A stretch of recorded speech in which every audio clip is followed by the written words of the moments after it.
that are entrusted to work towards these pillars of city government.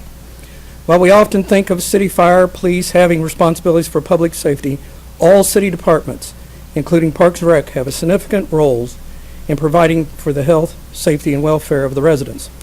Therefore, let us pray that as a city council, we too can do our part to support the city governments, city departments, and think of ways that we can contribute to the health, safety, and welfare of the residents. In His name we pray. Amen.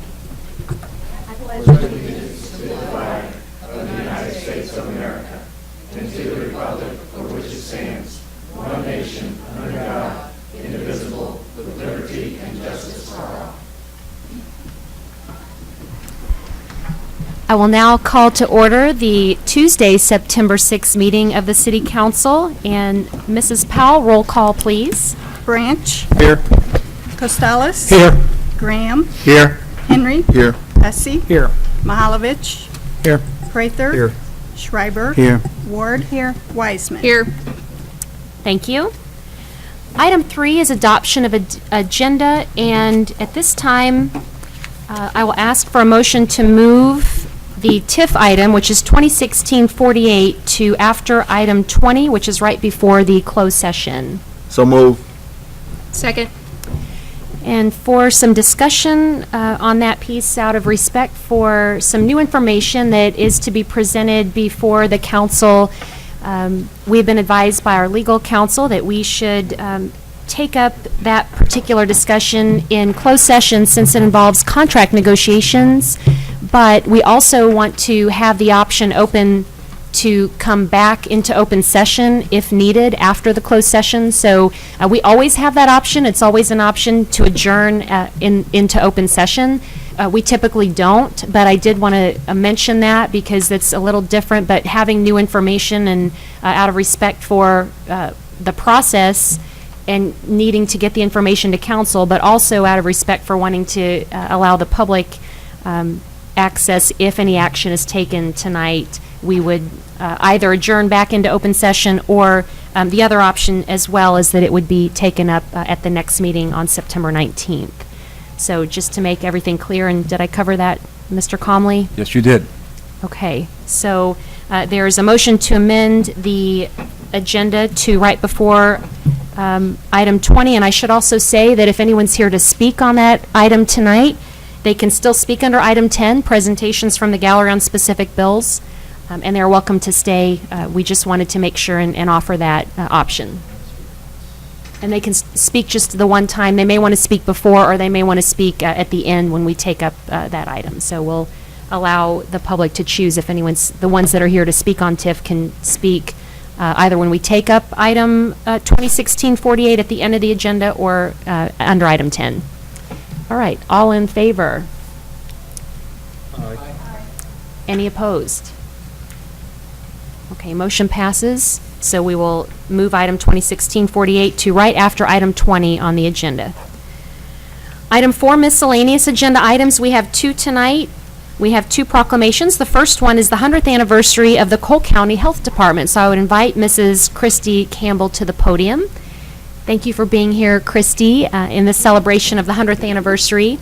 I have the proclamation here. I would like to read that and share that, and then I would like to hear your comments as well. So this proclamation for 100 years celebration of the Cole County Health Department is, whereas the Cole County Health Department was initiated in 1916 by the Jefferson City Council of Clubs and has faithfully served the citizens of Cole County for 100 years, and whereas the Cole County Health Department abides by the definition of public health as the science and art of preventing disease, prolonging life, and promoting health through organized efforts and informed choices of society, public and private organizations, communities, and individuals.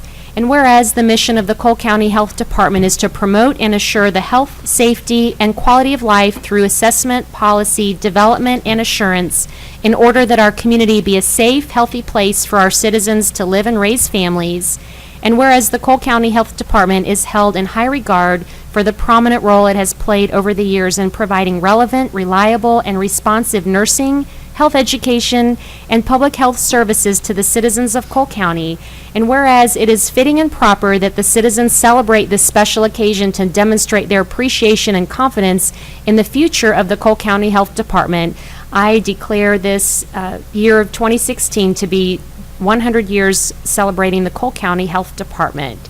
And this is very important because the role that the Cole County Health Department plays in our community, and we appreciate you being here as the director to accept this proclamation. And you look great for 100, by the way. Oh, thank you. Thank you. I'm honored to serve as the director of the health department. I play such a tiny part in the big part that our health department has in keeping the health and safety and welfare of the citizens, protected and close at mind. So I appreciate you taking the time to honor us. So thank you. Thank you. And you had a celebration recently. We Do did. you want to tell us about that? On August 13th, we had a fun run, 5K and 1 mile event downtown. We also had fitness events for kids, and it was a great celebration, a great way to promote healthy activities for our youth and keep people moving. Thank you. Well, So- we appreciate what you do. Is Thank there any you. council comments this evening? All right. Well, if you'd like, I'll Thank you. present this here and we'll get a quick picture. So you can share that.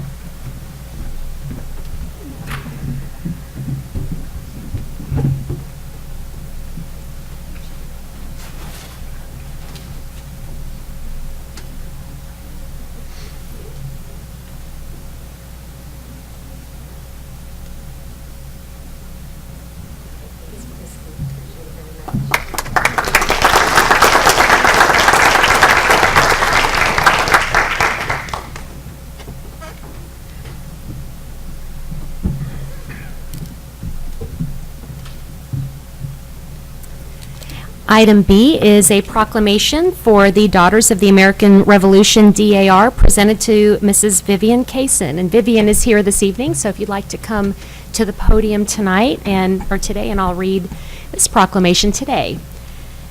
Whereas it is the privilege and duty of the American people to commemorate the 229th anniversary of the drafting of the Constitution of the United States of America with appropriate ceremonies and activities, and whereas Public Law 915 guarantees the issuing of a proclamation each year by the President of the United States of America designating September 17th through 23rd as Constitution Week, we urge all citizens to study the Constitution and reflect on the privilege of being an American with all the rights and responsibilities which that privilege involves.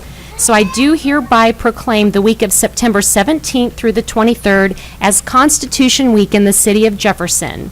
So I would appreciate all of our citizens tuning into that, and if you would like to tell us a little bit about this. Well, the Constitution Week week was established by the DAR, or it was initiated by the DAR and came into, it was enacted in, I believe, 1956 by President Eisenhower. And so we've been promoting patriotism and the awareness of our Constitution ever since then. So we're very proud of that, and thank you for supporting us in this. Thank you. Well, we're happy to, and if you'd like, I'll present this to you up here as well. Thank you.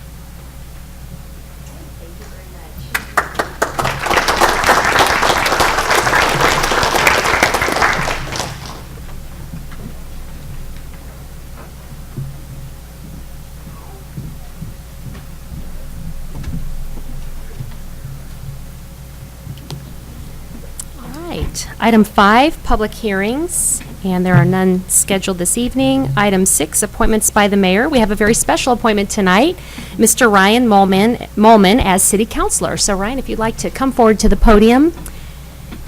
And we're happy to have you here this evening. So, as you know, Mr. Hilpert recently moved to Springfield, so we had a position open, and very excited to bring you on board. There was a committee that was chaired by Councilman Ken Hussey, and also Councilman Larry Henry served on, as well as some other community members, and arrived at the recommendation. They recommended you, Mr. Molman, for appointment, and so now at this time I'm happy to present your appointment to the council for approval. And I'd like to hear a little from you, but I wanted to start with Councilman Hussey, first of all thanking him for chairing this committee, and see if you would like to say a few words on behalf of the committee. I certainly can. We had a good committee that spent quite a bit of time interviewing candidates, reviewing applicants. Larry served on it, Mark served on it, former Mayor John Landwehr, Richard Sheets from the Missouri Municipal League, Janice McMillan, Steve Kroll, and Gail Strope from the staff. And we vetted the candidates thoroughly. We appreciate everybody's interest, and it was clear to our committee in the end that Ryan here was the best candidate for the position. If you've had a chance to review his experience, he's got quite a bit in municipal law, and so Jefferson City is happy to steal something from Columbia and bring you on down here. So it was our unanimous recommendation to the mayor for Mr. Molman as our new city councilor. Thank you. It was unanimous, which really says a lot for you too, Mr. Molman. And would you like to tell us a little about yourself? Sure. First, if you could indulge me, I'd like to introduce my family, my wife Laura, and my two children Heidi and Calvin.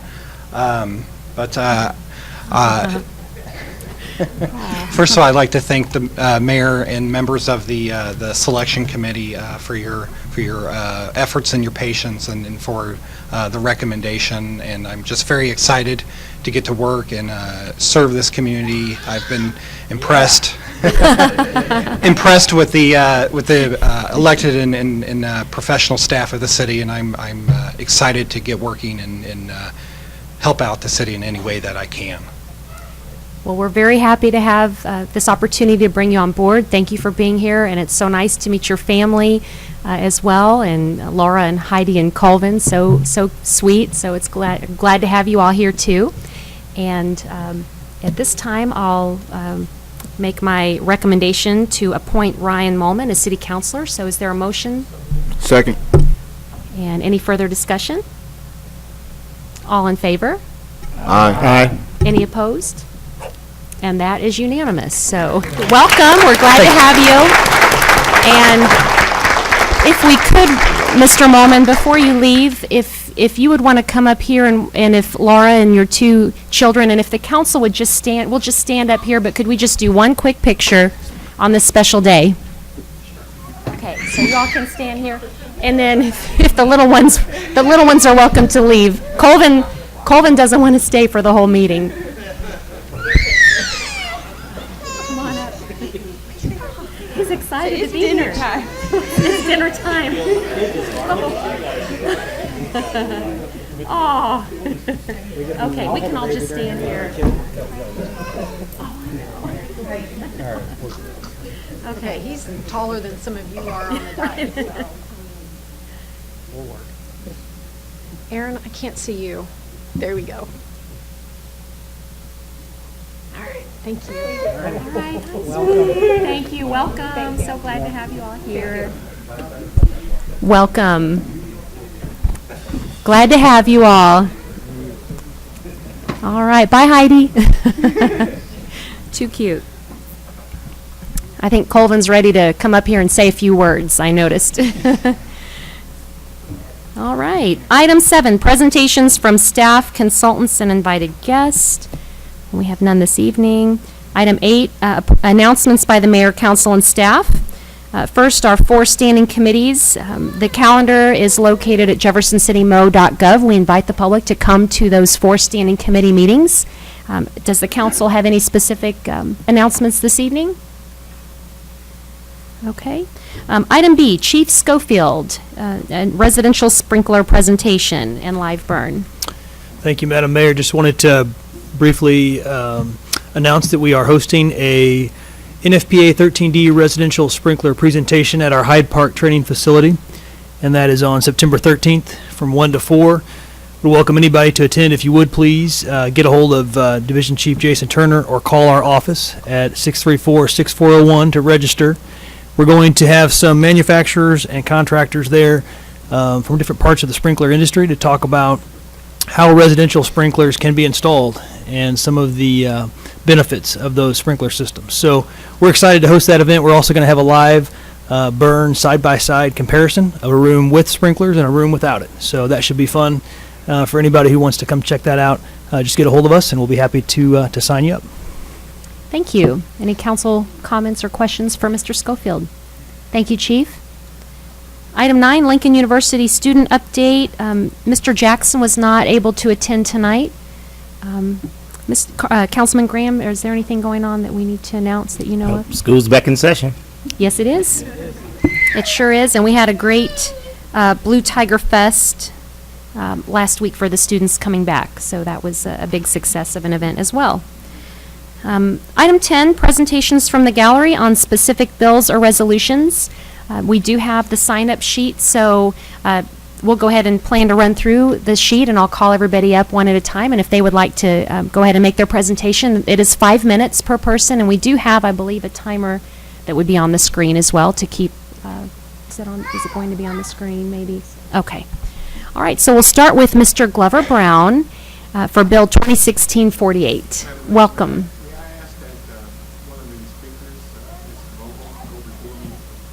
Sure. All right. Okay, Mrs. Vogel, if you'd like to come forward.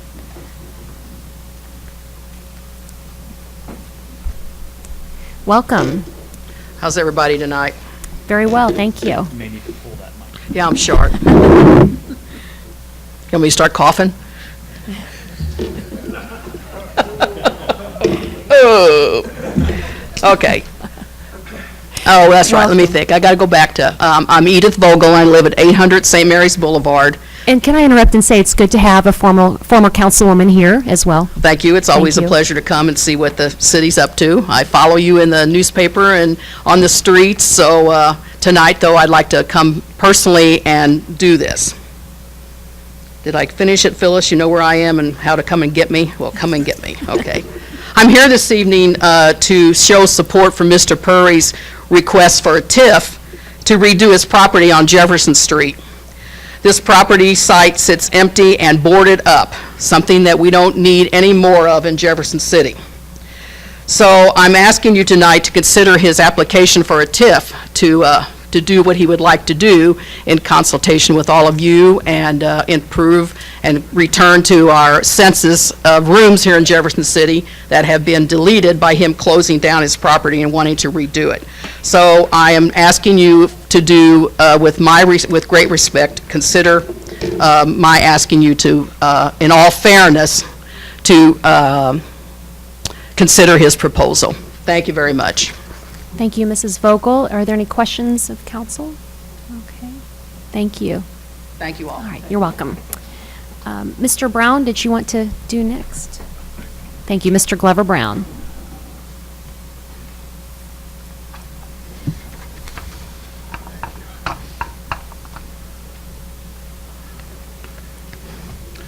Well, those of you know me, this must be pretty serious.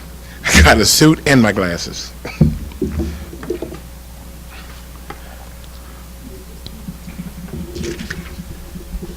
Welcome.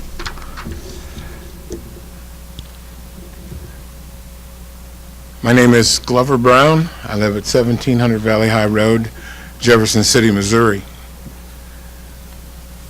Good evening, Madam Mayor and distinguished members of the council. I come to you this evening as a concerned citizen, not just as Glover Brown, the community advocate. I think most of you know me, and know me as a person of deep conviction and passion. You know that I don't endorse a cause or anything that I don't have a deep abiding conviction and passion for, particularly when it is regarding the great city of Jefferson. Lately, I've been asked to weigh in on an issue of the proposed TIF for the Puri Group of Enterprises Incorporated. In doing so, I have given deep thought as to how I would approach this task. Like you, I studied the information that was provided. I visited a few of the Puri properties and even spoke to some of their employees. I've spoken to many citizens of differing walks of life who live, work, and who are contributing members of the Jefferson City Society. And I came away with one discerning conclusion. There's a deep divide on how this proposed TIF may impact Jefferson City in the short and long term.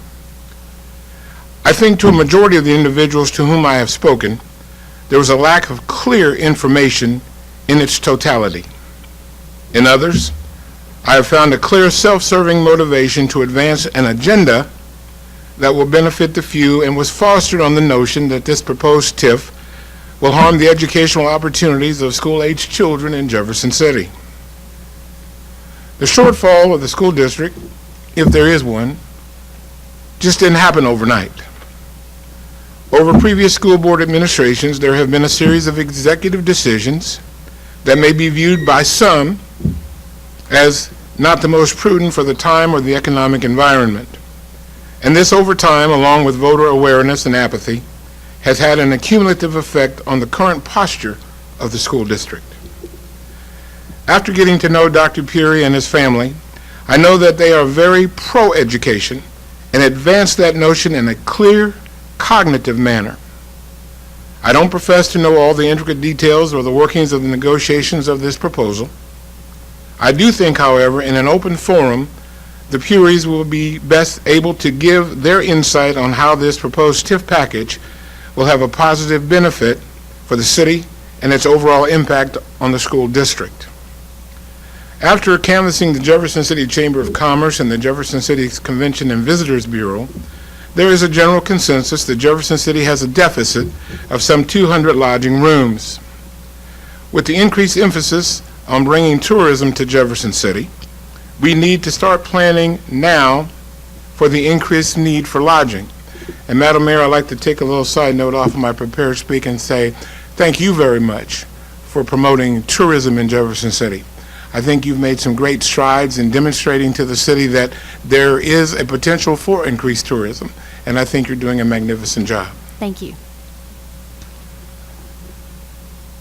I think after conversations with some in the hotel industry, I feel that at current, the hoteliers are concerned for the short-term impact that this project may have on their bottom line.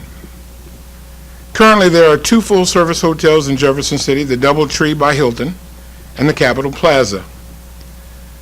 I had the fortune to know Mr. Don Breckenridge, and when Don Breckenridge built the Ramada Inn, now formerly the Truman Hotel and Conference Center, it was indisputably the flagship hotel in Jefferson City. Like many grand dames, time had taken its toll on the great lady. Now the opportunity has presented itself for a new flagship hotel complex to rise and join the skyline of Jefferson City, promote commerce, help support tourism, and provide much-needed service jobs in the hospitality industry for this great city. It will also provide an attractive addition along Highway 54 West, which in the advertising business is commonly known as the Lake of the Ozark and the Branson Corridor. Now is not the time to stifle economic growth and development for the city. The Puri Group has not or is not asking for something that is not customarily requested by most developers to help offset development costs. Based upon a report by Springstead, a consulting firm retained by the City of Jefferson, to review the proposed Truman Hotel Tax Increment Financing Redevelopment Plan to determine if the proposed development would reasonably be anticipated to be developed without the adoption of the requested financial assistance. I thought it was very informative to read the mission statement of Springstead, and it reads as follows. Mr. Springstead. Brown, Mr. Brown, we've reached the 5 minutes, but I know you have your comments in writing, so I'll have you wrap it up, but we can, Okay, the council has those in front of them too. Last sentence. I hope in your deliberations you will consider the positive long-term effect this proposed development will have for the city of Jefferson and the future long-term positive impact on the local school district. Thank you for your time. Thank you, Mr. Brown. Any questions? Councilman Prather? Ms. Brown, do you mind telling us which TIF proposal that you're speaking about, if there is a particular one? I know there was one or two presented to the TIF Commission, and it's been changed since then, so I was kind of curious as to which TIF you've been are speaking about supporting. That would be the TIF that the Puries are going to present or to discuss with the council now. This would be the one that would be discussing their involvement with the city and how they would offset any of the proposed issues relevant to the school board. Thank you. Any other questions? Thank you, Mr. Brown. Okay. Mr. Charles Gaskin?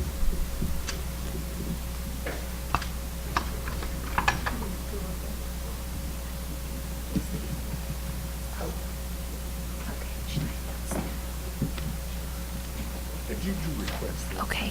And Mr. Brown, your comments are, since they're public information, so we'll make sure that they are available for the public to view as well. Thank you. Good evening. Charles Gaskin, 2604 Twin Hills Road, Welcome. 3rd Ward, 2nd Precinct. My wife has got some information that I'd like to have her give to Mrs. Powell. It contains my analysis of the TIF program since the beginning. I've got some comments tonight in regard to that. When I worked for Westinghouse for about 4 years, I was asked to transfer to Jefferson City, to the new plant out there across the river. And I came out here for a couple of days and interviewed, all that kind of stuff, went back to my home, and corporate executives asked me, what did I think of the place? That was fantastic. The thing that I was concerned about is, why did you close down a major division and move it out to Jefferson City? Of the 4 top answers, they told me a superior public education system, and followed very closely behind by a superior parochial school system. That convinced me that this would be a good move for me, and it has been. At that time, I had 2 on the ramp and 1 in the hangar, and so it was important, and it has paid off. My children don't live with us. All the college bills have been paid, and they're out there, and we're here, okay? But the point I'm trying to make is that I learned a lot out of this, and this has been a good place to live. The problem that we have is, starting about 2006, is there's been a serious decay in the public school system here. You guys ought to know everything about it. It's been accurately reported. What I am concerned about is giving up property tax and the property taxes that are so beneficial to the school district. They're a major part of funding. I was on the Long Range Planning Committee, and there was a lot we got done and a lot we didn't get done. And at some point in time, Mr. Lithigum, the new superintendent, is working very hard, as far as I am concerned, in trying to right this ship. And it's going to take some time, but at some point in time, we're going to need some money to help cure some of the ills that are in the public school system. That's my only beef about this TIF thing. What I know, not very much, but of the farmers and the Puries, they're a class act. And I have a lot of faith in there. They've done a lot of good work around here. But the problem is after I left Westinghouse on early retirement, I started my own company as a management consultant and working on things that involve engineering problems as related to manufacturing and manufacturing problems and a host of other things. One of the things that I did as I was going through this is I became a member of the Polina Corporate Top 10 Pro-Business States since 2010. This is the Bible for people for relocation, and it's very pronounced in what they do. I was asked when I have a client, what's it like working to or having Jefferson City as a possible place of relocation? I would tell them what my experience was with Westinghouse. And I said, one of the things that I want you to walk away with is, as far as I'm concerned, there are only 2 cities in the United States, regardless of size, that can equal the people that I worked with out there at that plant. That other place is Elkhart, Indiana, which is the national or the worldwide home of the RV. And that's how great this plant was out here. So I suggest you consider Jefferson City. But lately, because of the problems experienced with the public schools, I can't make that recommendation anymore. So what I'd like you guys to consider is this. Since 2010, the grade A of all the 32 factors that makes up this report, there are only 6 states that have all A, grade A of the 32 factors. They are Wyoming, Virginia, Utah, Nebraska, Kansas, and Missouri. Only 3 of them are graded A in economic development plans by the state. They are Virginia, Nebraska, and Missouri.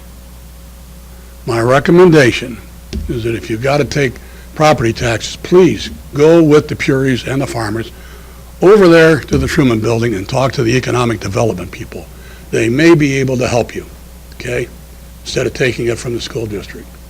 My involvement with the school district is this: we are this close to losing our accreditation. That would not look good for Jefferson City as the capital city. Thank you. Thank you. Any questions of council? Mrs. Pam Murray.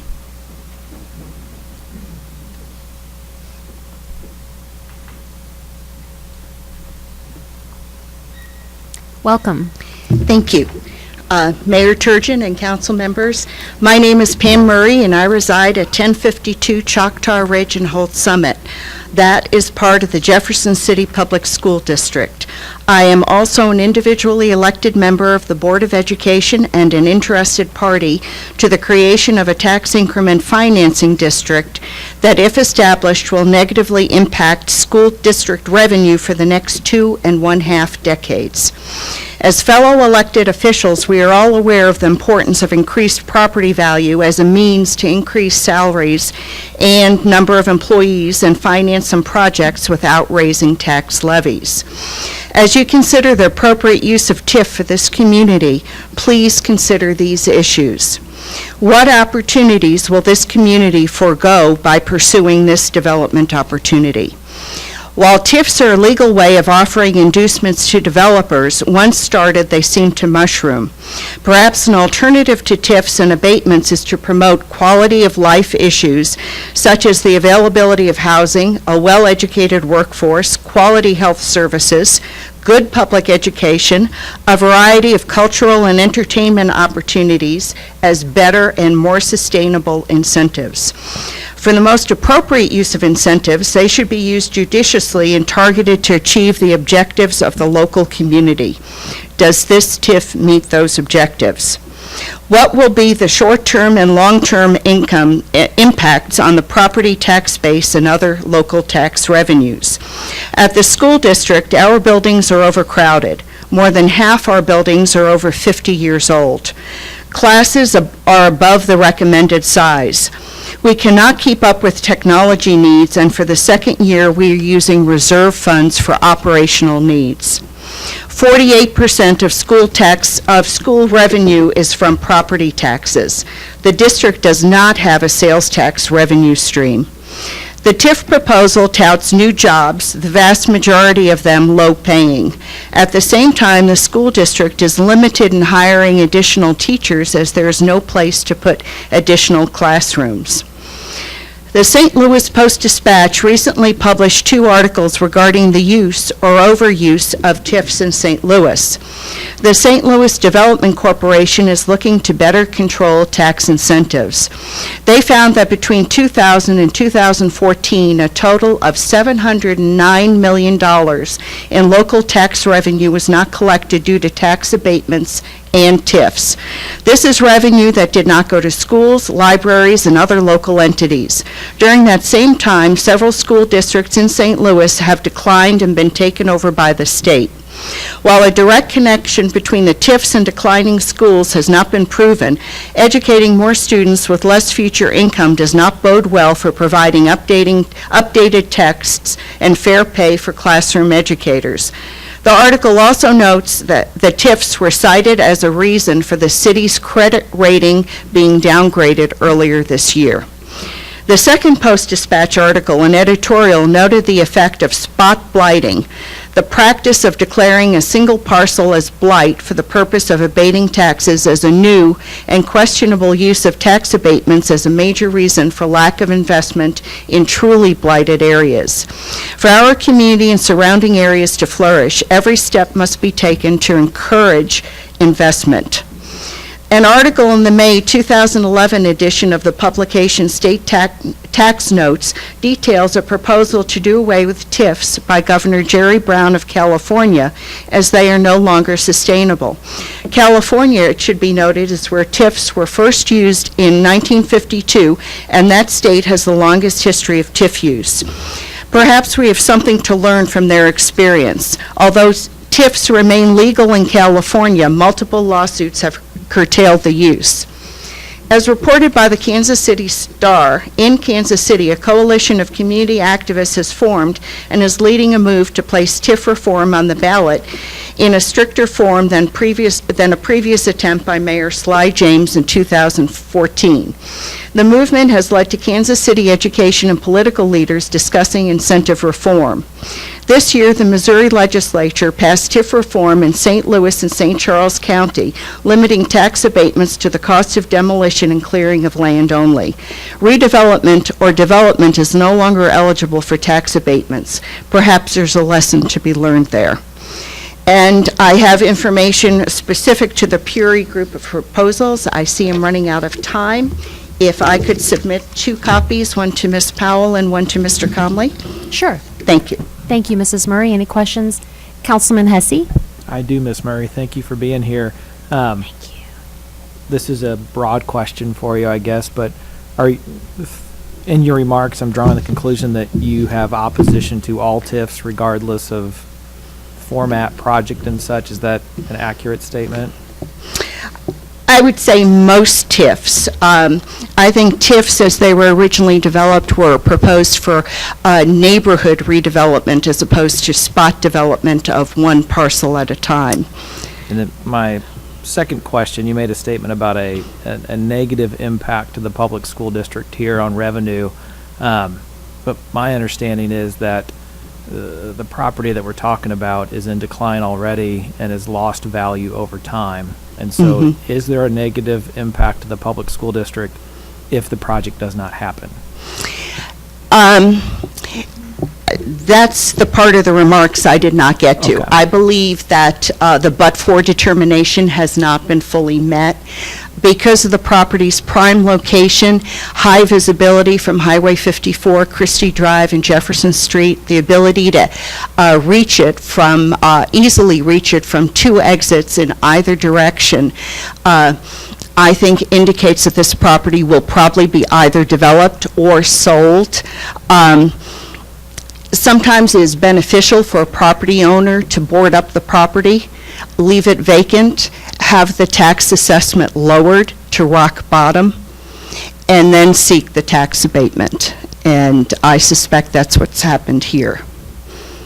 So for clarity's sake, though, that when you imply there's a negative impact to the school district if the TIF is put in place, if nothing happens at that property, then nothing changes, correct? And so you're drawing an assumption then that potentially something else could happen in development counter to what the but-for and the Springstead analysis came to.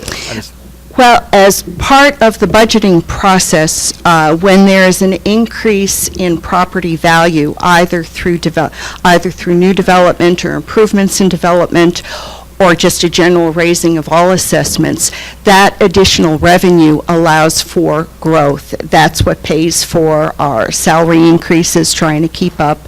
And our teacher salaries used to be #1 in the area. They no longer are. It also allows for the hiring of additional employees as additional people move into the community and create that new growth. It also allows us to have funds available for smaller projects. For example, we always did, for a number of years, the school district has done major renovations each summer. We have had to stop those. We did that out of existing funds. Yeah, and I certainly understand that. And I'll leave further remarks that I'll make on this topic for later on. I just wanted some clarity based on some comments you made. Thank you. Thank you. Thank you, Mrs. Murray. Next, we have Dana Miller.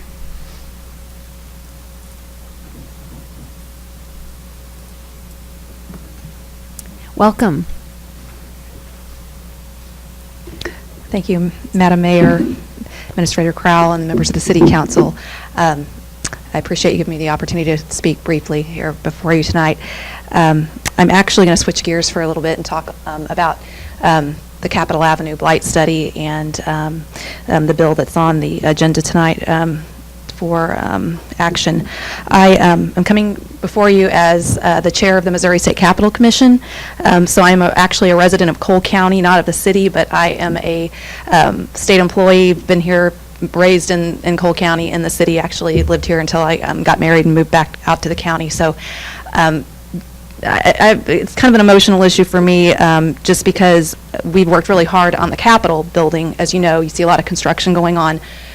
Been in a revenue slump for a long time, since after 9/11, revenue's tanked, and a lot of CI, deferred maintenance on state properties, as we've seen around the city and around the state. So we're finally seeing some movement on the Capitol, and that's been very important.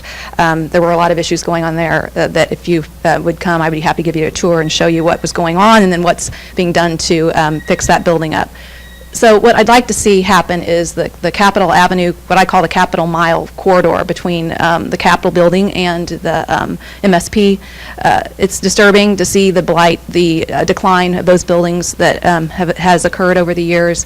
And I would just like to say personally that it's very encouraging to see you moving forward to take some action on that, because as one of our speakers earlier pointed out, you've done a lot to promote tourism. We have a beautiful city, but you know, we've got generations of younger people and visitors alike. We have the millennial generation, which a few of those are here tonight being represented. That would like to see those buildings rehabbed, restored, and you know, if they deteriorate to the point where they have to be demolished, you know, you don't have that. You've lost that forever. And there's a lot of potential for. I know some of those properties are already on the National Register of Historic Places. I think there's a great potential for a district up there, but. You know, part of the requirements for the National Register and a National Historic District is the fabric of the area has to be maintained, and if you lose too many of those properties due to neglect or demolition, you lose that contiguous fabric that's required for some of those designations. So I'm just here to encourage you to move forward. I was very encouraged by what I heard at the last meeting where the presentation was given, and thank you all for moving forward, and hope that we can make a difference. Thank you, Mrs. Miller, for those comments. And being the state capitol, we often take that for granted, but I appreciate the work that you do as part of the Capitol Commission, because it's so important to retain that asset that we have here in our community. So thank you for your comments. Are there questions of council this evening? Thank you. And the next two speakers are also to speak here about the Capitol Avenue Blight Study. And next is Terry Rodeman.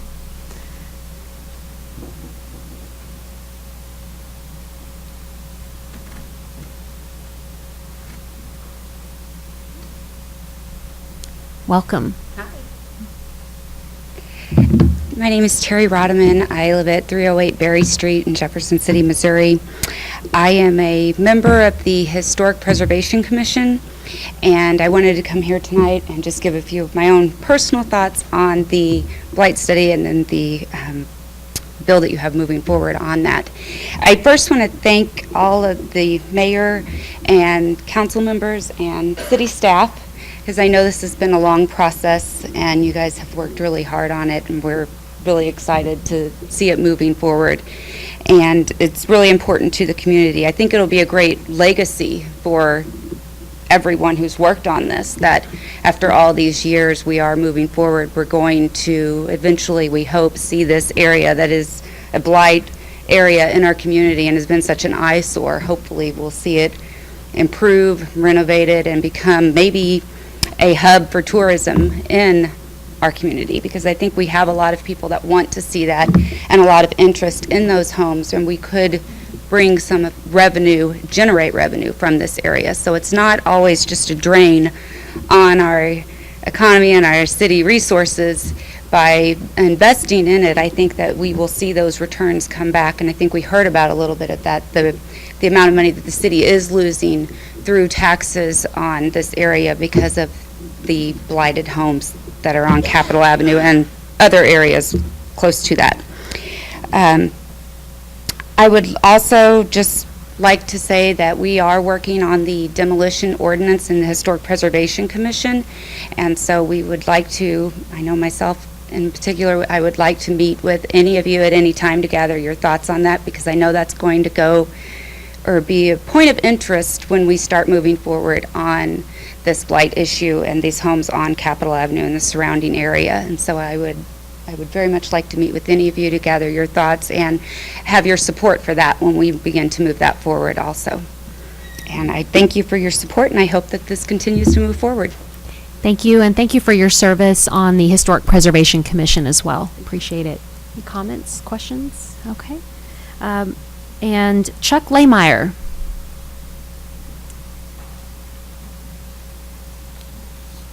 Welcome. Yes, good evening.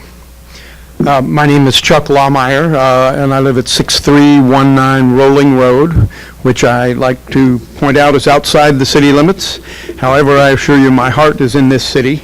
I grew up here.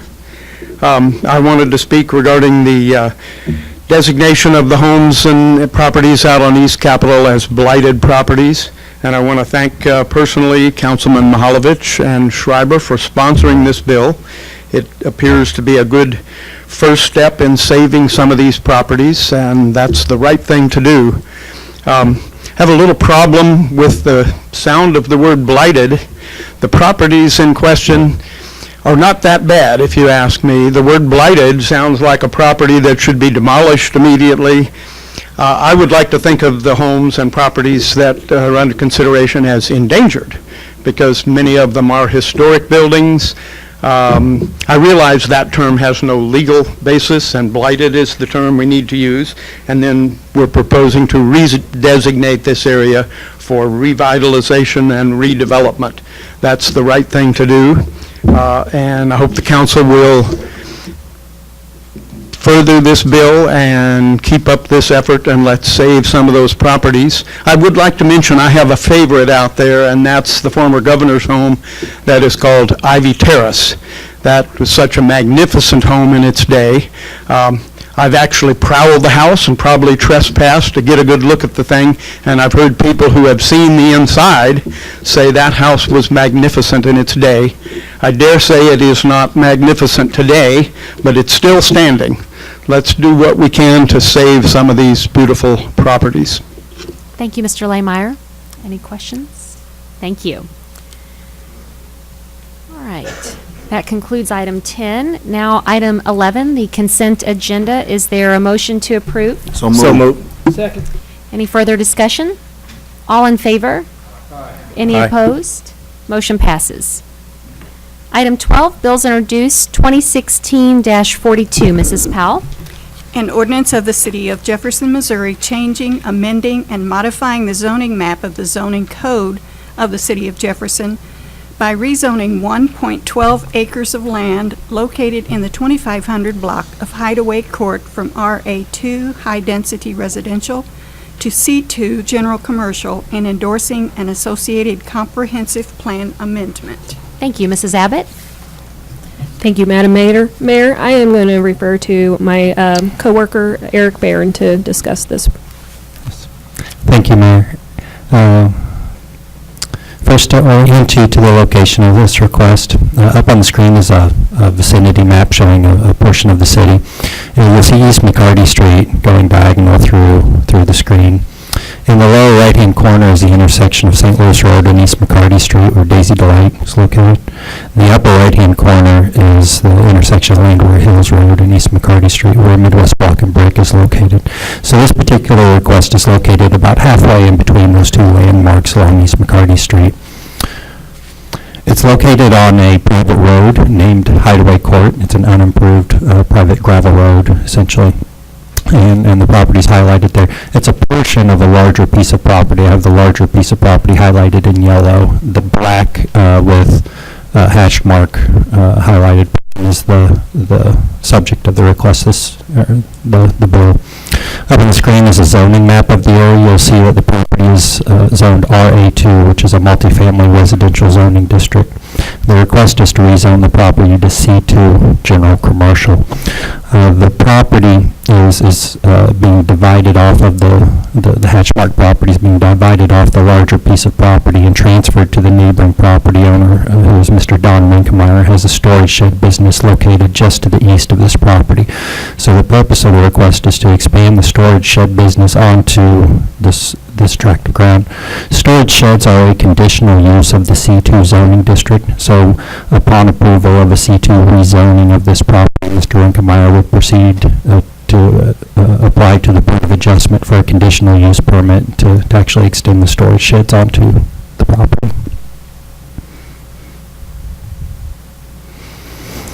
One item worth noting is that there are two single-family homes that are accessed via Hideaway Court, again, a private road, a gravel road that actually is located on a portion of this property. So that is a key item of interest with staff and will be reviewed along with the conditional use permit and site development plan for the future use of the property to ensure that both of those houses retain access. This was an item that was recommended for approval by the Planning and Zoning Commission at their August 11th meeting and is scheduled for a public hearing in front of the City Council on September 19th. I'd be happy to answer any questions. Thank you. Mr. Barron, any questions? Councilman Hussey? You mentioned those two residential properties there that have access. Those homeowners have been informed of this process, and since it's gone through planning and zoning, this is not a surprise to them that this action will be taken? No, they did receive the normal notice via mail, and then also one of the homeowners did appear and had several questions in front of the Planning and Zoning Commission, which were answered. Okay, thank you. Thank you. Any further questions or comments? Thank you. 2016-43. An ordinance of the City of Jefferson, Missouri, changing, amending, and modifying the zoning map of the zoning code of the City of Jefferson by rezoning .67 acres of land addressed as 2521 East McCarty Street from RS2 Single Family Residential to C2 General Commercial, and endorsing an associated comprehensive plan amendment. Thank you. Mrs. Abbott? Thank you, Madam Mayor. Once again, I'm going to defer to Eric Barron. Thank you. Eric? Certainly. This is a staff-initiated request to rezone some property. And this particular property is located just adjacent to the previous request. And so up on the screen is the hatch-marked area highlighted that is the subject of this council bill. The previous request was this RA2 property just kind of to the north and west of it. When we identify zoning situations that are just adjacent to rezoning requests, we like to try to address them at the same time in front of the council. It's a little bit easier to process such requests. And so this particular situation is the rear portion of a piece of commercially used property, essentially used as a parking lot for the commercial business. It is the hatch-marked area is part of the property of this commercial building fronting on East McCarty Street. Is a building owned by Mr. Nick Rackers and use as a heating, air conditioning type of business. We did contact Mr. Rackers, who has no objection to the staff-initiated request. So this would rezone the rear portion of his property to C2 in order to unify the zoning of his property. It's also a small portion of single-family residential zone property on the storage shed lot as well that would be included in this. This was an item that was recommended for approval by the Planning and Zoning Commission at their August 11th meeting and is scheduled for a public hearing in front of the City Council for September 19th. I'd be happy to answer any questions. Thank you. Any questions for Mr. Barron? Thank you. 2016-44. An ordinance of the City of Jefferson, Missouri, approving a preliminary PUD plan for property located at 910 Fairgrounds Road to be readdressed as 910 South Country Club Drive, described as part of the west half of the southeast quarter of Section 8, Township 44 North, Range 12 West, Jefferson City, Cole County, Missouri. Thank you. Mr. Barron again? Thank you. Okay, Thank you, Mayor. First, to orient you to the location of this request, up on the screen is a location map with, showing the property highlighted. It's located at the intersection of Edgewood Fairgrounds and South Country Club. Just opposite of that intersection is Fire Station number 5, and then also just to the bottom of the screen is Lawson Elementary. And the address is a bit of an issue that we're in the process of. We would readdress the building to a South Country Club Drive address upon the redevelopment because it actually has no frontage on Fairgrounds Road, a strange quirk of history. But this request is for a preliminary PUD plan. The property is zoned a PUD, Planned Unit Development, and the City Council holds authority over approval of development plans on PUD-zoned property after review and recommendation by the Planning and Zoning Commission. And this is the preliminary PUD plan that has been submitted for approval. It calls for a demolition of the existing gas station, car wash, and fuel pumps on the property and reconstruction in a new arrangement.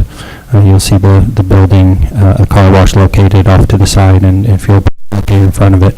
For orientation purposes, the intersection is located to the lower left-hand corner of the screen, and the fire station would be located opposite of that intersection.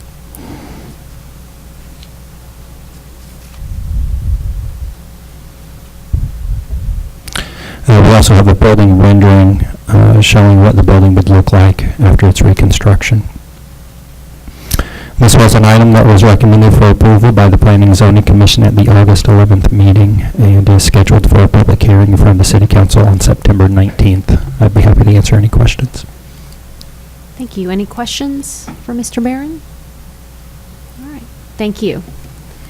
2016-45. An ordinance of the City of Jefferson, Missouri declaring portions of the East Capitol Avenue area and environs as blighted and directing the city administrator to request the land clearance for redevelopment authority to amend the urban renewal plan accordingly. Thank you. Mrs. Abbott? Thank you, Madam Mayor. I actually get to talk this time. The declaration of the blight under Chapter 99 of the revised statutes of the Missouri and designation of the 400 to 600 blocks of East Capitol Avenue and environs as a redevelopment and revitalization area, which would make available significant tools to address the economic, social, and physical decline of the area. The presentation was made by our consultants, PGA-V, out of St. Louis, Missouri, during the work session of August 23rd, 16, identified that the area meets the blight definition. In addition, the existing urban renewal area does not encompass the blight study area as described on Exhibit A. Therefore, the city would be requesting that the LCRA amend the urban renewal plan to reflect the boundaries identified in the blight study. Our next steps include working with the LCRA to identify properties to be designated designated for redevelopment or as a land acquisition strategy and appraisals and whatnot. I'd be happy to answer any questions there may be. Thank you, Mrs. Abbott. And there was an extensive work session. It was, like you mentioned, it was great to have the blight study presented here to the entire council, and we had a good group that was here in the audience to view it as well, and it is on the city's website too. Yes, it is. It's on our homepage now, www.jeffersoncity.mo.gov, along with the presentation as well that was made by our consultants. Great. Any questions or discussion of council tonight? Okay, Councilman Mihaljevic? I want to also, I do appreciate there's a group of people meeting on the Capitol Avenue and have a serious concern about it, and I think this is really positive, and they view it as positive. They don't like the word blighted, but I think if we can pitch this in the new development of Capitol Avenue and we can take advantage of the resources and then be sure that we have all the tools as council for them to to be redeveloped in that area, then I think that we need to put a more positive spin on what this means for that neighborhood. And I certainly appreciate Ms. Miller from State Office supporting our development in that area. Thank you, Councilman Mihalovich. And I know I attended that meeting you're speaking of where there was some concern about the term blighted and just being designated in a blighted area, but they are in a blighted area, and unfortunately a lot of those buildings, some of them the city's had to demolish already, and so those are, as we look to the future, you're right, we need to address that. And this gives us the tools to do that. Councilwoman Ward? I have one question. You may not know the answer to this. You mentioned that some of the homes it may be advised that it become a land acquisition instead of a redevelopment for the property. If there were individuals in the community that wanted to invest in a property that was deemed only a land acquisition, would that be a possible outcome? I believe there's multiple possible outcomes that can, this process is so new to everyone. This is our first time going through and designating formally a blighted area. That's part of our next steps, working with the LCRA to basically identify potential partners, because this is going to be a collaborative effort, how I view it, a collaborative effort between the city and the public, essentially, and redeveloping and revitalizing that area in the Capitol Avenue. Thank you. Thank you. Any other questions, discussion? And that's a good point, because I've heard concern when people hear the term Land Clearance Development Authority, LCR, or the LCRA, that there are some concerns, but every effort would be made to revitalize and redevelop that area. Thank you. 2016-46, probably, Mrs. Powell. An ordinance of the City of Jefferson, Missouri, accepting and approving the final subdivision plat of Turtle Creek Subdivision, Section 1, a subdivision of the City of Jefferson, Missouri. And again, Mr. Barron. Thank you, Mayor. First, I'll orient you to the location of this request. Up on screen is the location map with the property highlighted. It's a rather large piece of property that is to be developed as a residential subdivision. Over toward the right-hand side of the screen, you'll see the intersection of Edgewood Fairgrounds and South Country Club, the gas station that was just the previous zoning request. And so we were west of there, just a ways, right before the intersection of Old Lane Road. Property accesses South Country Club Drive. The property is zoned RS2, which is a single-family residential zoning district. The zoning was put in place. It was rezoned from C1, a commercial designation, in May of this year. So a fairly recent rezoning of the property that was done in order to support the pending subdivision. This is a preliminary plat showing the entirety of the subdivision. I'll point out just a few items on it. There's 79 lots on a total of 34.5 acres. 2 of those lots would actually be dedicated to the city for stormwater purposes. There are 4 streets located. You'll see that each of the streets end in a cul-de-sac bulb right now, but several of the streets have right-of-way extensions to the property line, so could potentially be extended past the property line should neighboring property develop. The developer envisions it occurring in 3 phases, so 3 different sections, so to speak. And so the bill is for the approval of the first section, the first phase of this overall subdivision plan. This preliminary plat was approved by the Planning and Zoning Commission at a special meeting that was held on August 25th. This is the final plat of the property, and the north changed directions just a little on you, so you'll see at the bottom of the screen is South Country Club Drive, and this is the main road that would access the subdivision from South Country Club, and then one street ending in the cul-de-sac bulb coming off of that. It has a total of 39 lots, 2 streets, and meets the requirements for the final subdivision plat. This plat was recommended for approval by the Planning and Zoning Commission at their special meeting on August 25th. I'd be happy to answer any questions. Thank you. Any questions for Mr. Barron? Thank you. 2016-47. An ordinance amending Section 19401, Streets and Highways, Schedule J, Parking Prohibited, Subparagraph A of the Code of the City of Jefferson, Missouri, pertaining to portions of Tanman Court and J.C. Dale Court located in Turtle Creek subdivision. Thank you. Mr. Barron? Thank you. The subdivision plat has streets that would allow for parking on one side, and so this parking bill would approve the park plan of the developer by prohibiting parking on the opposite side of the side that they envision the parking being allowed on. I'd be happy to answer any questions. Okay. Thank you, Mr. Barron. 2016-48 has been moved to before item 21, so Mr. Comley at this time will save all discussion for that, correct? Okay.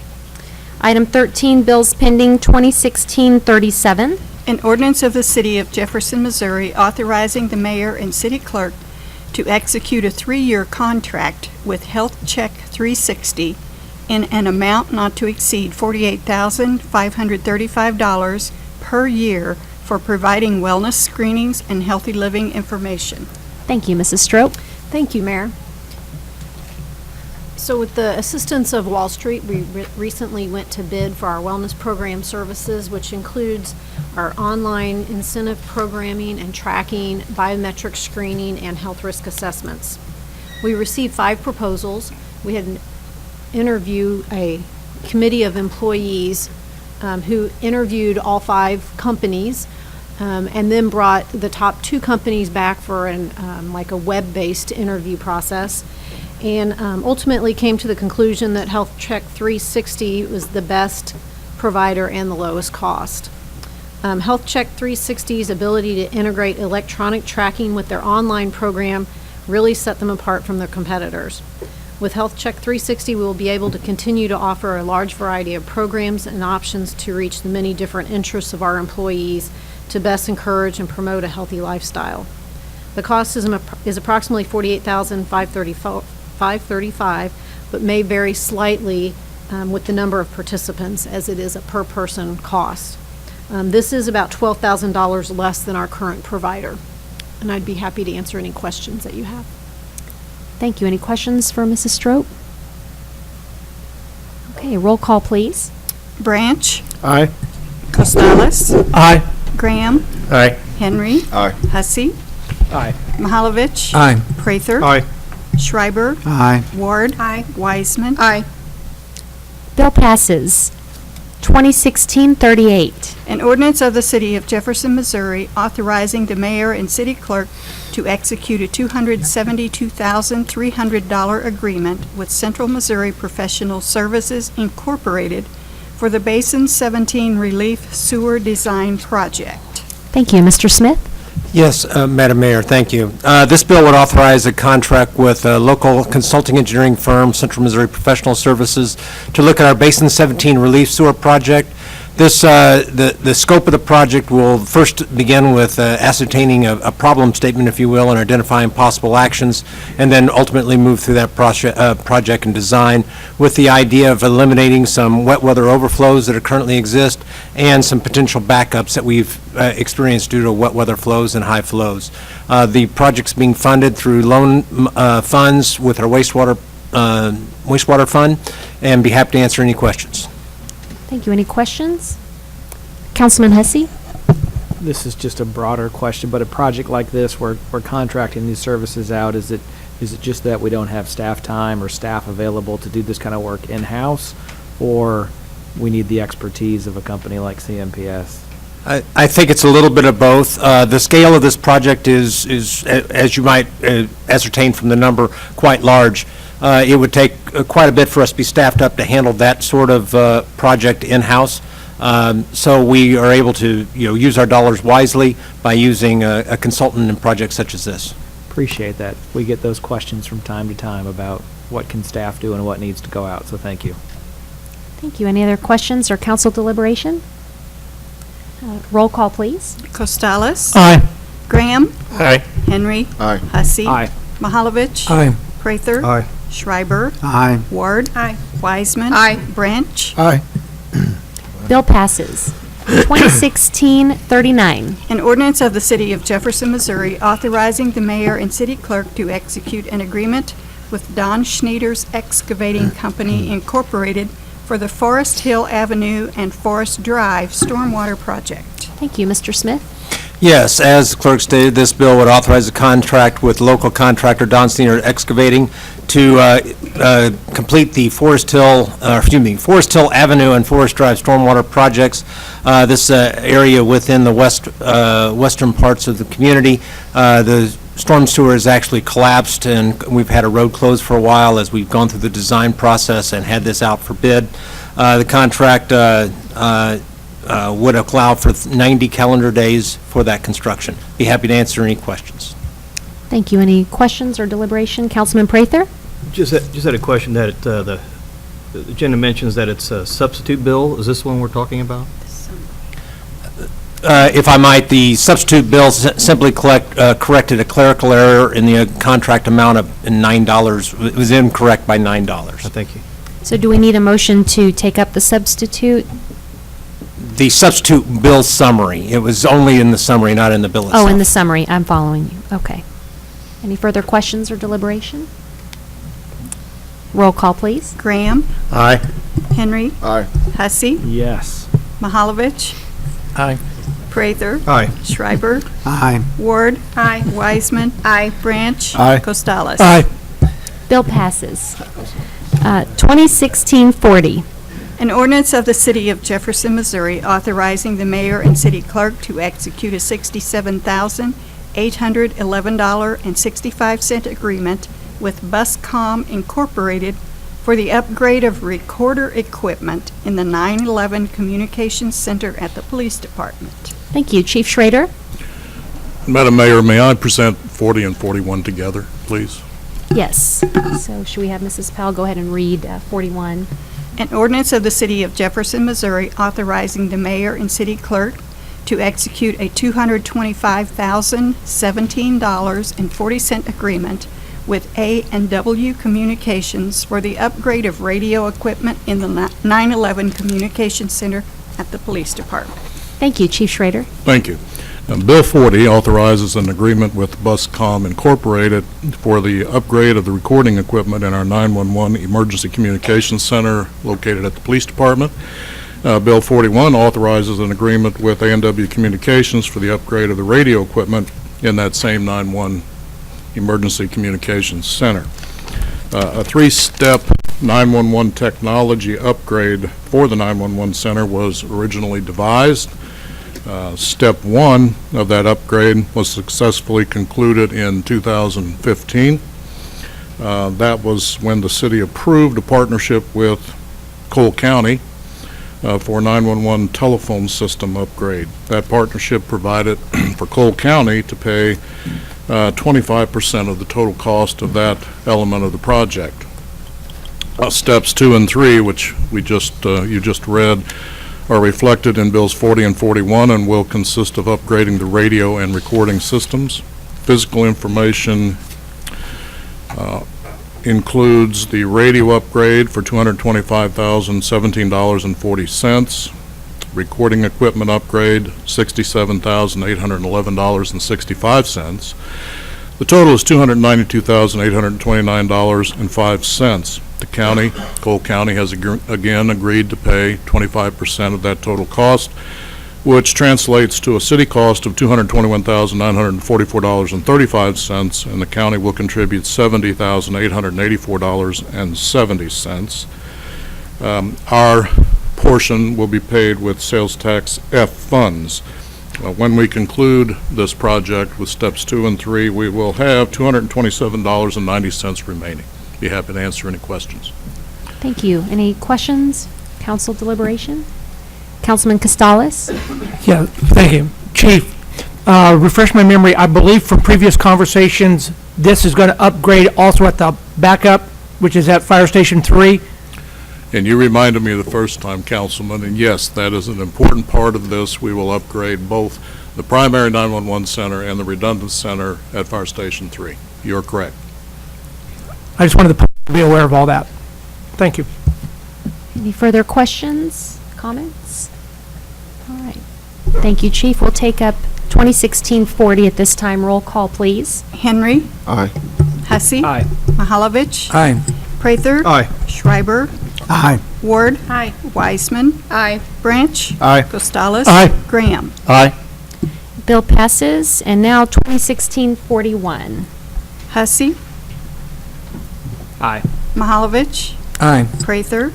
Aye. Schreiber. Aye. Ward. Aye. Wiseman. Aye. Branch. Aye. Gonzalez. Aye. Graham. Aye. Henry. Aye. Bill passes. Item 14, informal calendar 2016-30. And what is your desire, Councilman Prather? I wish to take this off the informal calendar and have a vote today. Great. We'll start with reading by Phyllis Powell. An ordinance of the City of Jefferson, Missouri, adopting a budget and personnel classification plan for the city for the period of November 1, 2016 to October 31, 2017, and appropriating money in the city treasury to pay the cost of operating the city government during that period in accordance with the budget. Thank you. And Mrs. Miller? Thank you, Madam Mayor. The budget that was passed out of the Budget Committee did have a change from the mayor-approved budget of a net amount of $9,052.11. So the total budget for FY17 is $60,811,561.40, and out of general revenue, $32,218,216.97. Thank you. At this time, we'll have council discussion and deliberation, and there were several budget meetings that were held to lead up to this point. Councilman Hussey? Just for clarity's sake, I believe we actually have to substitute the budget that came off the informal with the budget that came out of the Budget Committee. And so I would make a motion to substitute the current budget on the floor with the budget that was passed to the council by the Budget Committee. I'll second that. Thank you. So we have a motion and second to take up the substitute. Any further discussion? Councilman Prather? I was just going to say if we had any amendments, this would be the time to do it as we're voting. No, this is put it on the floor. Okay, thank you. So we'll go ahead and take a vote to put the substitute on the floor, and then we'll take up any further discussion or amendments. So at this time, roll call, or we don't need roll call, voice vote for motion to put the substitute on the table. All in favor? Aye. Any opposed? Motion passes. So at this time, we'll take up the substituted budget. Councilman Mahalovich? I regret I was not able to be at the last budget meeting, so I do want to speak again for an item that I had put on the parking lot at one time. But I'd like to first have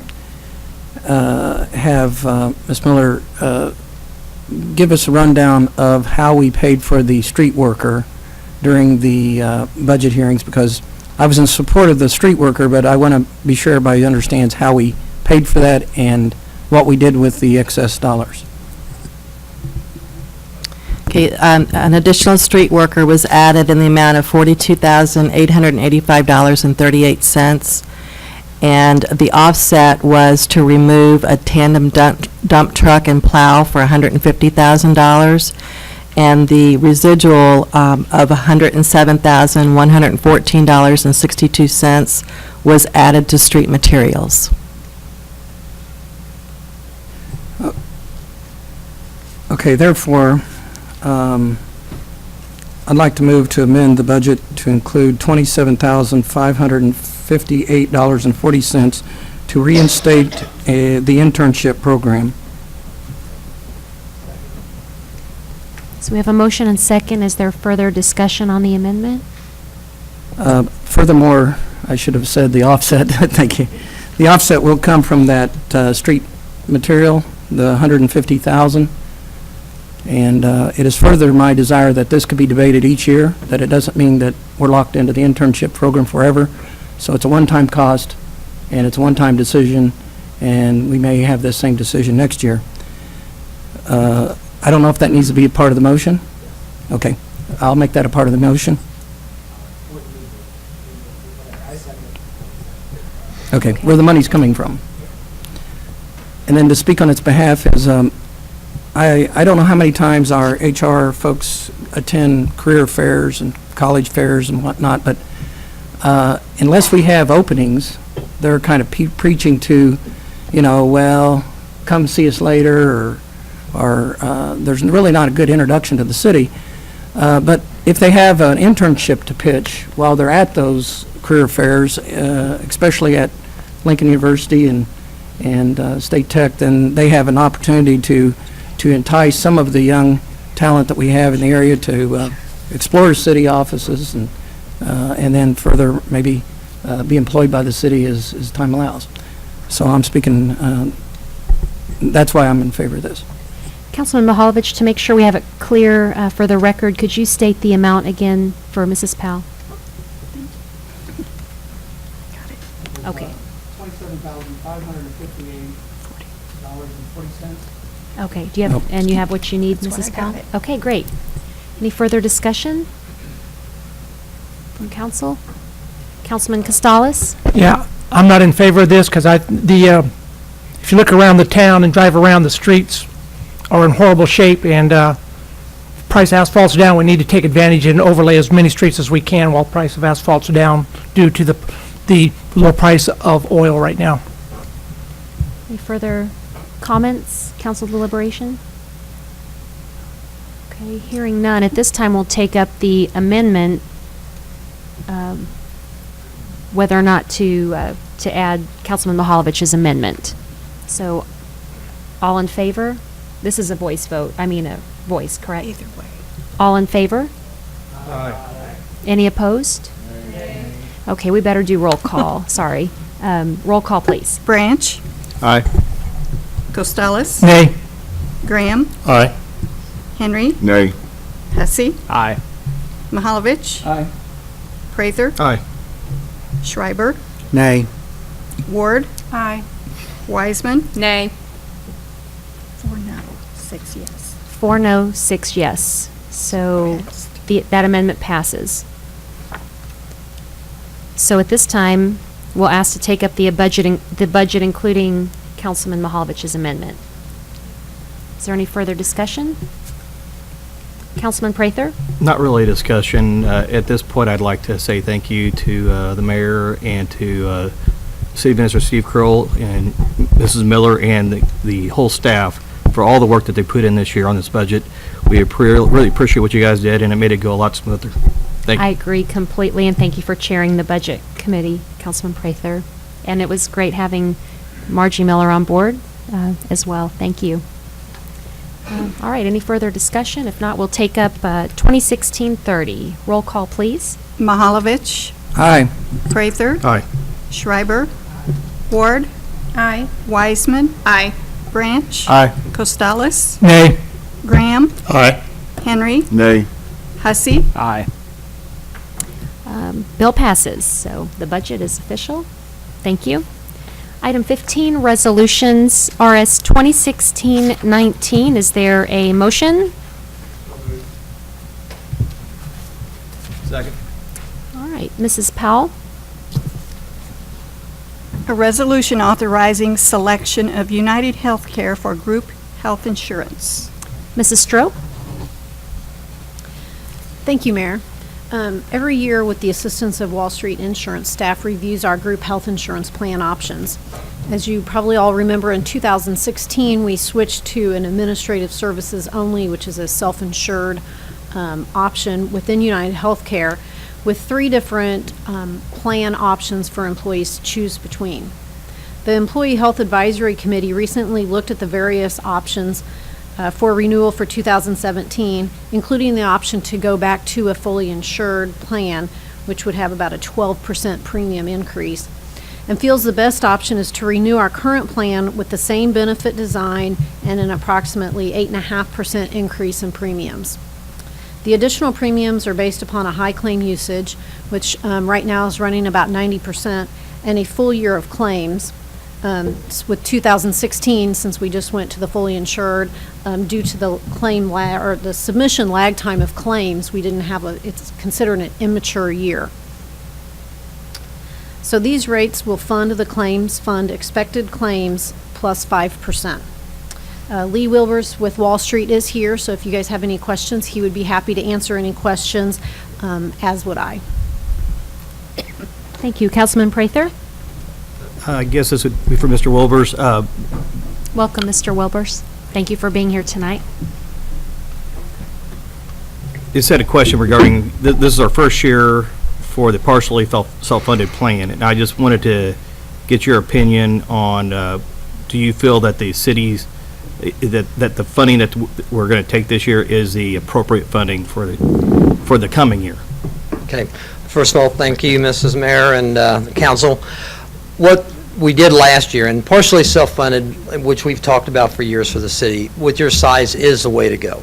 So you're not totally self-funded for the ones that are not in the insurance business. There's a risk there that you take on each person, and then you have a maximum exposure that you can't go over. This year, we funded it at what we call immature or mature, max. So we funded at the maximum amount. This year, going forward, and you can fund this at any amount. The school system funds it at a lesser amount than what you all are looking at funding it at. So over the last 7 years, your average on claims have ran 79.6%. Last year, you ran at 62%. So when you look at that, 62 was really good, and I wish we had self-funded that year, and we just didn't do it. But we're funding it at about, as Gail said, at the immature, expected mature plus 5%, which is going to give us about a 7% gap there. Your liability would be as if we hit the worst case scenario and we had a year where we hit 90, 95, or 100% of claims, there could be a lag there in between what you all have funded and what could be paid. But according to your past, and that's the only thing we can go by, is what you all have done in the past, and that's where we came up with it, and we looked at it, and the city has agreed that it would be, we think we're funding at the right amount. But if we hit a year like we're running this year, there would be a deficit there that you all could end up having to pay some money out on claims that you're not funding during the year towards the end of the year. Does that answer your question? Yes, thank you. Okay. Thank you. Any other questions? Council discussion? Okay. Thank you, Mr. Wilbers. Mrs. Powell, roll call, please. Prather. Aye. Schreiber. Aye. Ward. Aye. Wiseman. Aye. Branch. Aye. Costales. Aye. Graham. Aye. Henry. Aye. Hussey. Aye. Mahalovich. Aye. Resolution passes. I have a quick question for Yes. Gail. When does open enrollment start for health insurance for the employees? We typically now do it late November to the beginning of December. We And- usually have it for about a week to 2 weeks. And will Wall Street be a part of that enrollment process? Yes. Will they be on hand here? Sure, they help us with anything that we ask them to help with, yeah. Okay. Thank you. This time I'll ask for a motion for Resolution 2016-20. Second. Mrs. Powell? A resolution authorizing selection of Cigna for group dental, vision, life and accidental death and dismemberment, long-term disability, accident, and critical illness insurances. Thank you. Mrs. Stroke? Thank you, Mayor. We've been looking at a lot of proposals, obviously. So also with the assistance of Wall Street, we recently reviewed proposals for our group dental, vision, life and AD&D, long-term disability, accident, and critical illness insurances for the calendar year 2017. Various companies submitted proposals, and after reviewing the proposals, the Employee Health Advisory Committee recommends Cigna for these products. All plans are substantially the same as our current plans that we have now through Guardian Life. In addition, Cigna has an open enrollment online program which can be tailored to our programs and be available for our employees to complete their open enrollment. And this tool is being offered by Cigna at no additional cost. The rates vary a little from our current plans, with some slightly lower and some slightly higher. Overall, it results in less than a $2,500 increase in overall cost to the city across all lines. I do want to note that there are discussions about Cigna being bought out by Anthem. Anytime you have a company bought out by another company, there's some uncertainty to how it'll be serviced or what changes may occur. So we, along with Wall Street, will be watching closely, if that does come to fruition. So, again, Mr. Wilbers is here to answer any questions that you have, and I'm also happy to answer any questions. Thank you. Any questions? Council deliberation? Okay, Mrs. Powell, roll call, please. Shriver? Aye. Ward? Aye. Wiseman? Aye. Branch? Aye. Costello? Aye. Graham? Aye. Henry? Aye. Hussey? Aye. Mahalovich? Aye. Prather? Aye. Resolution passes. Again, thank you, Mr. Wilbers, for being here tonight. Item 16, presentations from the gallery on other topics. For 3 minutes, we have Mr. Richard Gaffney regarding public works issues.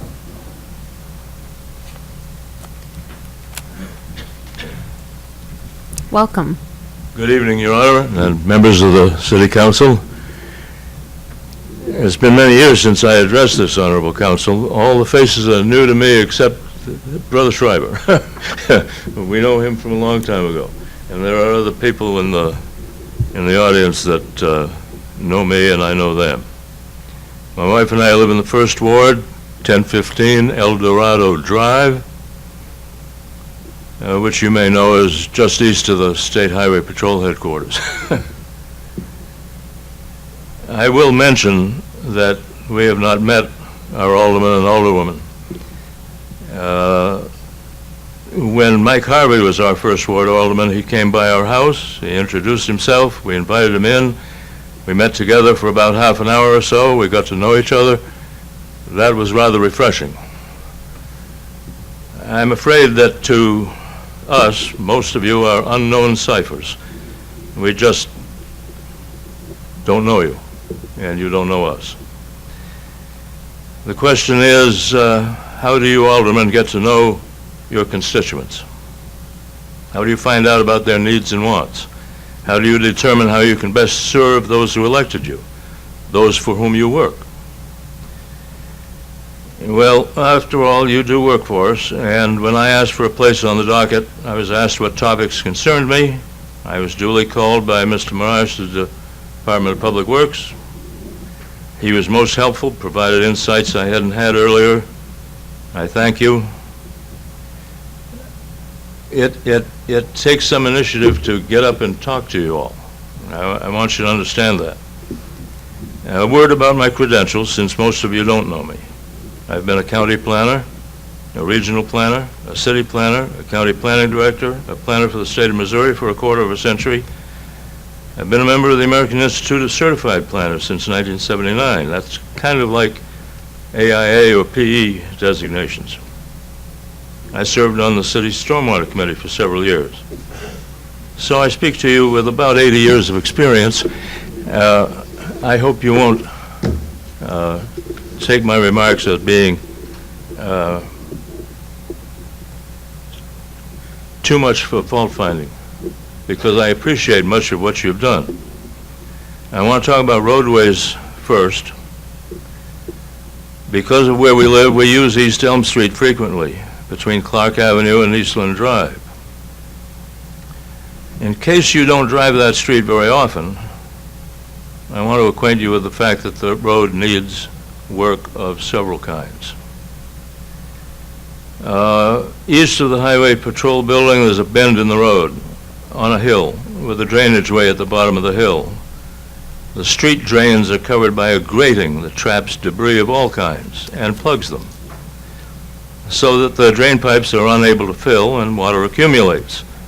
In a recent heavy rain, which would have been last month, not this month, a fire truck had to rescue a motorist who got trapped in the deep water there. We appreciate the fire truck. Redesign and reconstruction of that drainage is needed to help keep that street open. If the drain won't allow the water in, you can't fill the pipe, and therefore you get minor street flooding. Also, that particular curve on the street is posted for 20 miles an hour. Most drivers do not go that slowly. Consequently, they want to cut off that curve. Sometimes another vehicle is approaching, also going too fast. And there's no yellow painted center line on the street. We know paint's expensive, but sometimes it's needed. If you need a copy of my comments, I can give you a copy.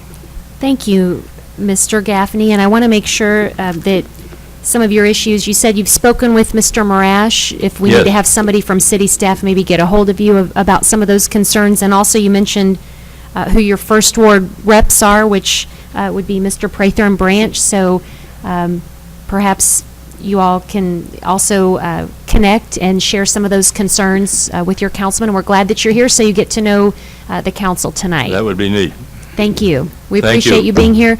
And also, there is a sheet outside on the counter that has a list of all the councilmen and their phone number and emails. You can also find that on the city's website, jeffersoncitymmo.gov. But the sheet, I believe, is out. It's on the wall across from here. You have it. Wonderful. You found it. So now you know exactly how to get a hold of everybody here. So thank you for being here, Mr. Gaffney. Good to meet you. You too. Thank Right. you. Item 17, council and staff discussion of presentation topics. Any discussion this evening? Okay. 18, any new business? Any unfinished business?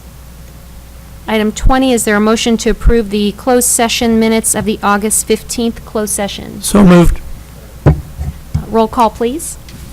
Branch, Aye. Costales. Aye. Graham, Aye. Henry, Aye. Hussey, Aye. Mahalovich, Abstain. Prather, Aye. Schreiber, Aye. Ward, Aye. Wiseman, Aye. Motion passes. At this time, we'll take up, as we amended on the agenda, item 2016-48 regarding the Truman TIF. And we are going to have, we'll go into closed session and likely we have the option to come back out of that into open session. But Mr. Comley, would we like to go ahead and have Mrs. Powell read the bill and then do a presentation here and then go to closed session and then come back? Absolutely. Okay. Mrs. Powell? An ordinance approving the Truman Hotel Tax Increment Financing Plan, designating a redevelopment area, declaring the proposed redevelopment area a blighted area, and designating PGE Hospitality Incorporated as the developer of the redevelopment project. Thank you. Mr. Comley for a summary. I think your packets contain a fairly comprehensive analysis of the various contracts and proposals that were designed for the implementation of the TIF plan. That consultant's report, that staff report was authored in part by a gentleman I'm going to introduce, Mr. Joe Lauber. You know him. He's from Lauber Municipal Law in Lee Summit. And I'm going to ask Joe if he would present the staff and consultant's presentation to the council. Thank you. Mr. Lauber?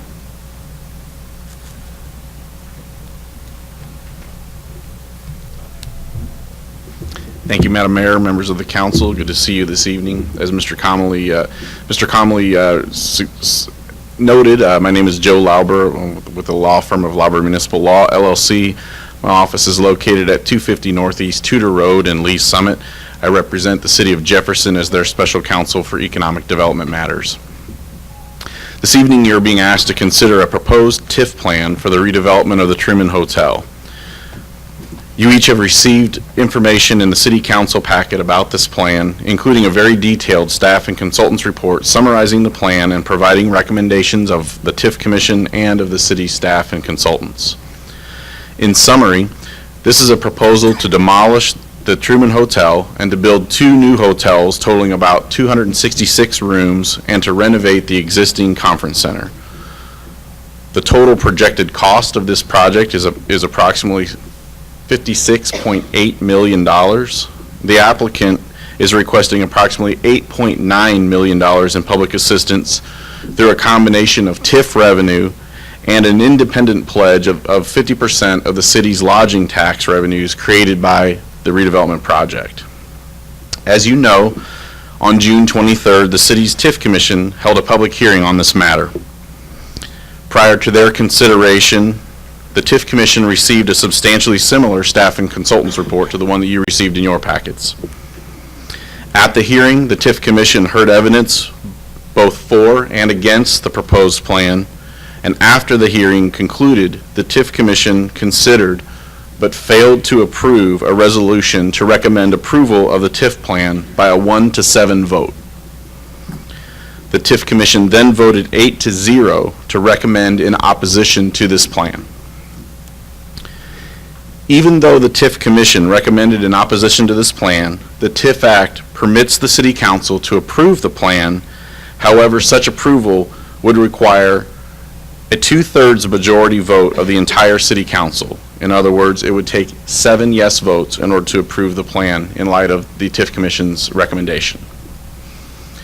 The applicant determined in light of that recommendation that they did want to proceed with submitting this TIF plan as proposed to the City Council for its consideration. As detailed in my presentation to the TIF Commission and in the staff and consultants reports in your informational packets, the city staff and consultants conclude that the proposed TIF plan does meet the statutory requirements, including specifically the but-for test as indicated in the city financial advisors, including specifically the but-for test as indicated by the city's financial advisor in their but-for analysis report. Through evidence presented in the TIF Commission hearing and the evidence you were provided for the meeting this evening, the Council has a sufficient basis for approving the plan. However, it is both a common and a prudent practice for cities to have reached an agreement with an applicant for the implementation of a TIF plan prior to or concurrent with the approval of such a plan. Both parties have been attempting to do this since early June. Based on a general consensus of this council in early May that the city desired to accommodate school district concerns over property taxing jurisdictions' share of the incentives that were originally proposed by the applicant in January of this year, our direction from you was to attempt to negotiate an agreement that pledged a portion of the city's lodging tax revenues generated by the redevelopment area, provided, however, that the applicant would annex 2 of its hotels located outside of the city into the city. The council's consensus was the basis of our discussions with the applicant, which led to the revised TIF plan that was submitted on May 23rd and which was the subject of the hearing before the TIF Commission on June 23rd. Unfortunately, at the time that our report on this issue was distributed for your review, the city staff and consultants and the applicant could not reach a meeting of the minds regarding the timing of and the method of assurances for the completion of the annexation. Versions of both parties' preferred approach in implementing the TIF plan through either a 1-contract or 2-contract approach were provided in your informational packets.